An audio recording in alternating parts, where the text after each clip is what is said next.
You're welcome. Good afternoon to you. Good afternoon. All right, you're welcome. Good afternoon. Also, you can deliver your paper, and then you will also be part of the panel later. Thank you very much. It's a great pleasure to be here. I regret that I'm not there in person. I also can't see the room, so I'm kind of speaking to myself, which is always very odd. I have a few slides. They're more extensive than they need to be because I know they'll be distributed afterwards, and so I hope that they will be useful, and I will project them now. It's very difficult always to come after lunch and also after the esteemed speakers that spoke beforehand, and I will do my very best to provide an overview. Specifically, what I'll be speaking about today is sustainability standards that are for capital markets, and specifically referencing the IFRS, which you know from accounting standards, and the global baseline in sustainability that it's developing, specifically regarding risks and opportunities. I'll walk through 6 different sections, and I'll end up with Nigeria specifically, starting first of all just with an overview as to why the ISSB was established. And it was established as a result of broad market support, large entities, including like the Financial Stability Board, but also G20, G7, and IOSCO, which has endorsed the standards. The objective is really to provide decision-useful comparable information, reduce the alphabet soup of voluntary initiatives, and enable an efficient reporting landscape for sustainability disclosures. Just in terms of the structure of how the ISSB operates, we operate under the IFRS Foundation. So the ISSB, which is the Sustainability Standards Board, sits alongside the International Accounting Board. And the objective is really to ensure that there are sustainability-related disclosures that sit alongside the financial statements. So that one of the key indicators, and I won't get into the technical details today, is that really in about 2 years' time, when you're picking up your financial statements, you're picking up at the same time your sustainability-related disclosures in tandem with the financial statements. The way that this works is really that your financial statements have a wraparound regarding sustainability-related financial disclosures, specifically risks and opportunities that are climate-related, but also overall sustainability-related. Interoperability is a very key feature so that the frameworks and the standards and the guidelines are used to so far work in tandem.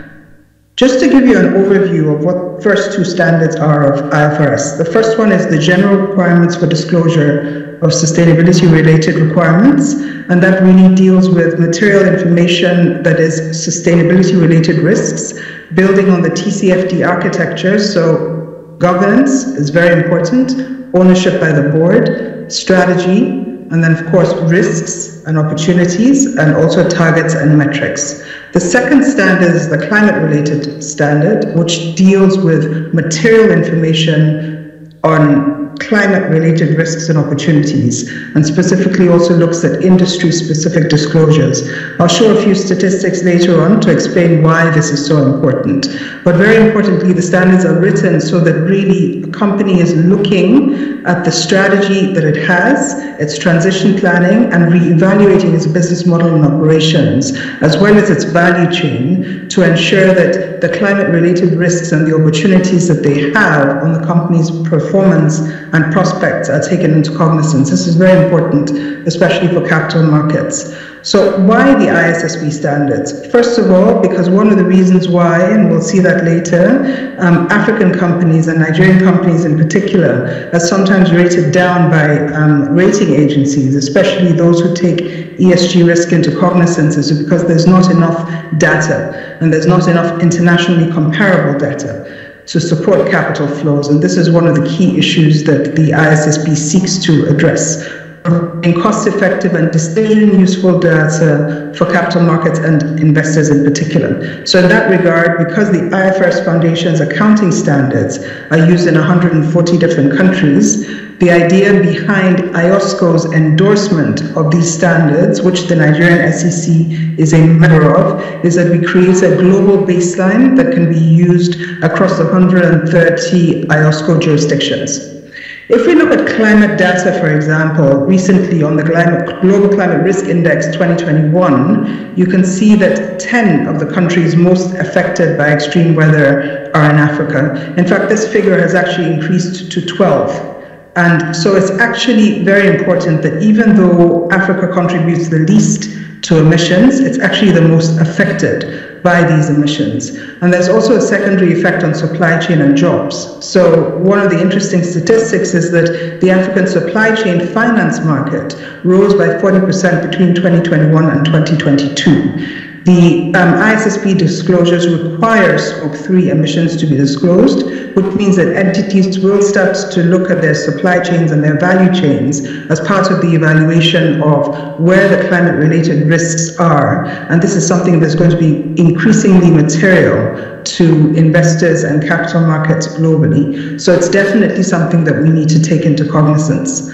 The second graph here really just speaks to the fact that a lot of the jobs that we have, obviously largely in government and social services, but also industries, agriculture, retail, hospitality, transport and communication, you can see is also quite highly blended. What I thought was also very interesting is that what we sometimes forget is that remittances are actually the fastest growing flows into the continent. That's something to bear in mind because that's part of what can actually enhance our capital markets. But even in terms of foreign direct investment, we are expected to surpass Asia and the Latin American countries in the next 20 years, as the graphs here show. So there is significant financial inflow already, but that can be significantly enhanced. What this graph also speaks to is the fact that actually, whereas a country like the United States has 70% of institutional investors, other countries, and unfortunately Africa is under others in this OECD graph, we have 55% public sector investment and approximately 5% come from institutional investors. So in other words, there's a lot of scope for expanding and deepening our capital markets and attracting these capital flows from institutional investors, and data is going to be very critical in that regard. In terms of the criteria that they use, ESG integration is a big one. Negative screening, which is also where we get screened out a lot, is significant to take into cognizance. What I wanted to say here is that really data is absolutely important, and that's one of the things that the ISSB tries to highlight. Again, here we can see that where the lower ESG scores are, you can see that the market capitalization of those companies is significantly lower than the high ESG scored companies. Likewise, also return on equity and return on assets is significantly higher with the ESG scored companies. In other words, it's a business case for considering climate-related and sustainability-related risks. One of the big risks in terms of emerging markets challenges is robust data. Obviously there will be more, but also lower rankings and scores by rating agencies. This is what I wanted to highlight, which is part of what the sustainability-related disclosures address, specifically also because the IAASB, which is the global entity on assurance and audit, is looking at the ISSB standards, as well as, of course, the GRI standards, but ISSB is about a year old, and it's a major consideration for the International Accounting and Audit Standards Board. And this helps us address that question of high risk perception ranking by rating agencies, which is largely due to poor data and poor reporting. Likewise, what the ISSB standards are trying to address is really addressing the indirect and poor linkage presently between sustainability disclosures and capital flows. It's our conviction that actually that can be significantly addressed and therefore really unlock capital flows to the continent. Big question, will Africa leapfrog? Now, one of my favorite past jobs was actually working as the Director of Strategy and Monitoring at the Nigerian Communications Commission in the early 2000s. And we know how the telecommunications sector leapfrogged in that regard. Likewise, also technology can be used as a major proponent to leapfrog also in the space of sustainability-related disclosures. And this started at COP27. Nigeria was the first country to raise its hand at COP27 to indicate that it will be implementing the sustainability standards in Nigeria. And the Financial Reporting Council of Nigeria and the SEC, who are on the panel, are the key drivers of that initiative on the Nigerian continent. And together with NGX, who's also on the panel, they have been among the larger voices to indicate that the standards require proportionality. That is, that they should be used also for smaller entities and especially applicable for African markets and emerging economies.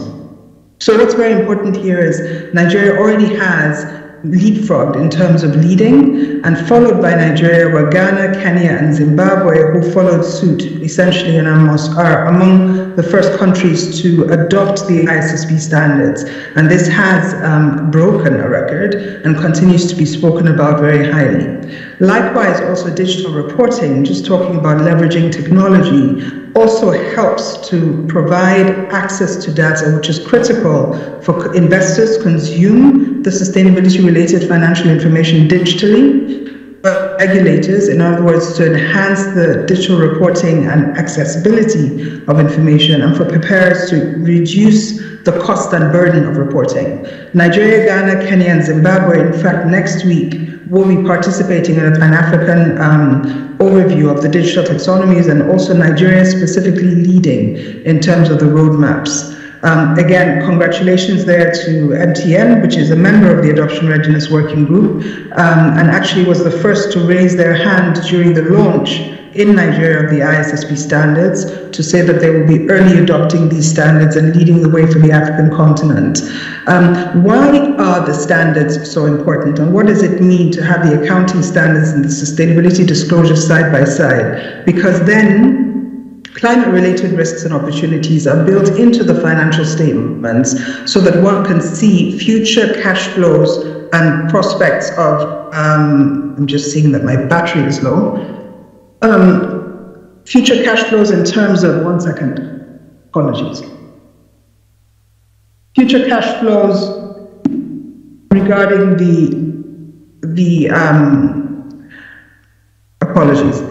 future cash flows and prospects of businesses that are related to sustainability-related disclosures. So this is an idea of how the tagging helps to make information much more accessible to ensure that investors can actually access the relevant information, not just with the financial statements, but also the sustainability-related disclosures. And in terms of shaping how this taxonomy looks, Africa contributed 14% of the comment letters, which is really a game changer, and has resulted in the main message being that we want to start simple on that taxonomy to make sure that especially those countries where digital reporting is not currently implemented have a good advantage of emerging ahead. And this significantly helps in terms of investors being able to access information, companies being able to cost effectively report on disclosures, and also generally improving regulatory oversight. In the Nigerian context, what we've seen over the last 10 years is we started with the launch of the Nigerian Sustainable Banking Principles in 2012, but you'll see that from 2022 till now, FRCN announced first that Nigeria will adopt standards. The Adoption Readiness Working Group was created first in Nigeria with leading companies on the exchange, including MTN, Dangote, and others, included in a Ready Networking Group, essentially shaping the local environment. NGX and FRCN launched the standards in Lagos concurrently with 7 jurisdictions across the world. As a result, Nigeria is part of the Transition Implementation Group, MTN actually specifically, but also Dangote, in terms of shaping feedback to the ISSB on what is working and what is not working. Likewise, also Nigeria is included in the taxonomy consultative group that is working with IFRS Foundation in order to shape how the digital reporting landscape looks. This is an overview of the composition, and you can see that there are 2 strong African companies right on the table helping to shape these, and also various kinds of feedback that can be taken.